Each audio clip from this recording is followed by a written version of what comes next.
Unfortunately,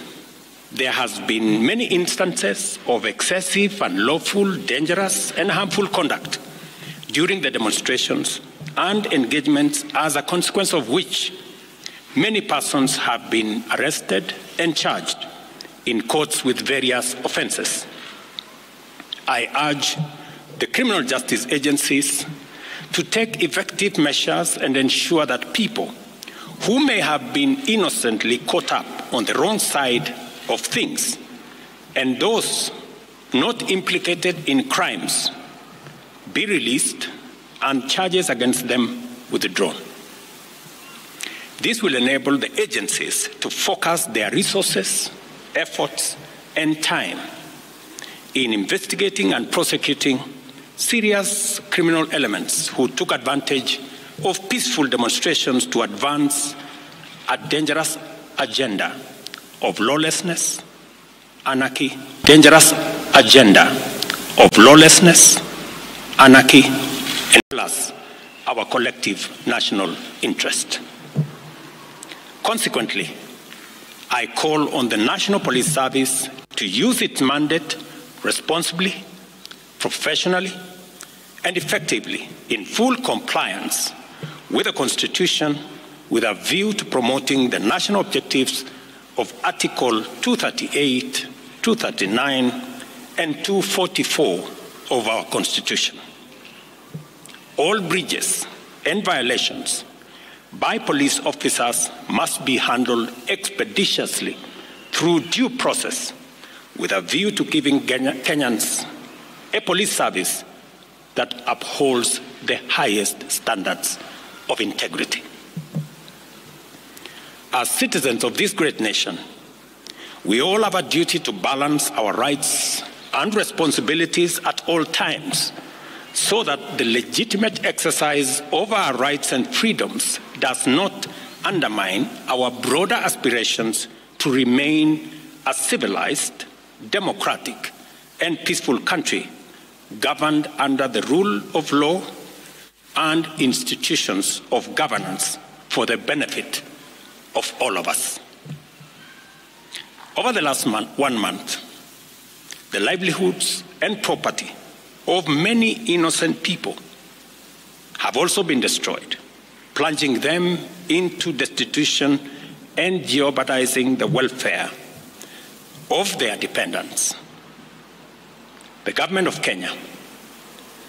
will equally take measures to support these Kenyans on the path to recovery of their businesses. I direct the relevant ministries to obtain, verify, and provide accurate data to facilitate appropriate government action within the next 30 days. I want to give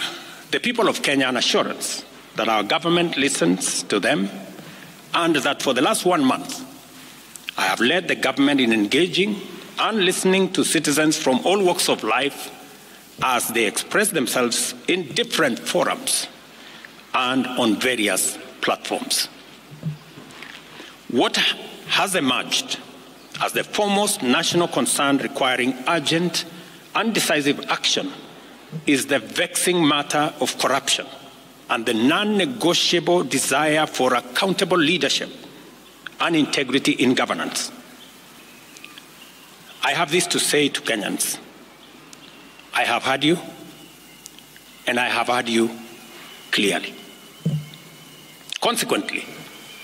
the following measures shall be taken to accelerate progress to achieving the objectives stated by the people. Number one, I will be proposing amendments to the Evidence Act and the Criminal Procedure Code, among other necessary legislative amendments to all statutes relating to corruption, to expedite investigations and prosecution of corruption and economic crimes cases, and provide for their conclusion within 6 months. We shall also be proposing amendments to the Witness Protection Act to overhaul the statutory and institutional framework to protect and incentivize whistleblowers and enhance witness protection, making it easier and safer for citizens to come forward and report corruption as well as other criminal activities. Number 3, within 90 days, we shall propose amendments to the Public Finance Management Act and Public Procurement and Disposal Acts to overhaul the institutional and operational framework of public procurement, which has been identified as the epicenter of corruption, conflict of interest, and abuses of office in the public sector, with a view to deploying digital infrastructure within the next 6 months, and to whom it is awarded and what amount the people of Kenya will pay. Number 4, I have engaged with the parliamentary leadership and asked Parliament to expeditiously pass the Conflict of Interest Bill with the explicit caveat that I shall veto any bill enacted if it does not establish the highest bar with respect to accountability, integrity, and anti-corruption. I will make full use of the power given to me under Article 115 of the Constitution to make sure that the bill meets the appropriate standards set out in the original bill. Number 5, while fully respecting the independence of the national justice, law, and order institutions, and pursuant to a commitment to consult and collaborate in leveraging their institutional capabilities in effective, expeditious, and conclusive investigations in respect of all active cases, it is essential for these institutions to provide a time frame to the people of Kenya, because that is what the people of Kenya want, within which proceedings shall be concluded, and the same